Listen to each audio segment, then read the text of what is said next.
Good afternoon, everybody, and welcome to this PM Forum event on client listening and how to use client listening to your competitive advantage. I'm Anna Lake. I'm the Regional Director for PM Forum in the Exeter area. So this is the challenge. This is why something needs to change, is because typically the feedback process, the client listening process suffers from these three problems.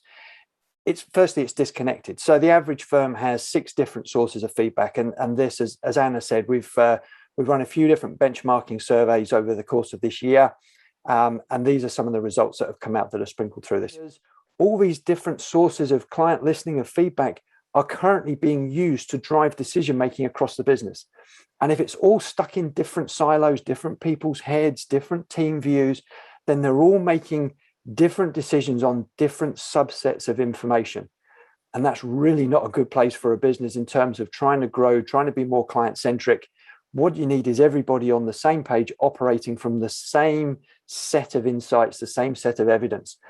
And a question I often get asked is, our survey response rates. So, well, how do you improve survey response rates? Should you be using incentives, and is it about timing and the rest of it?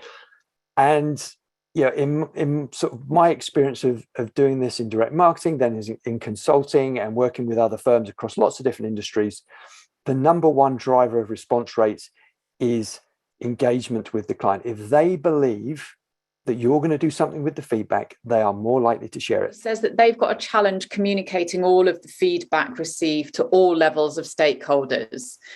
So we're getting the senior bit right, but staff don't feel that they see enough feedback, and that's feedback from staff from a recent survey. So have you got any suggestions there? I think this is where the technology side of things does help, because when people are having to do the analysis and the reporting and things manually, obviously you focus on the senior stakeholders first, and then there's more feedback coming in behind. It's really hard to kind of go, right, we'll take the extra time and reshare this. If you've not got that yet, then I think a starting point might be to go, well, what might be a few things that can be shared amongst staff, and start to just try and build that into the rhythm. So if there's a quarterly report going up to the board every quarter, but sort of offset 6 weeks from that, is there an opportunity to go, right, we're just going to go and pull these things out? Or actually, somebody's role is to spend an hour a week going through the public reviews, pulling out the positive stuff that mentions somebody's name,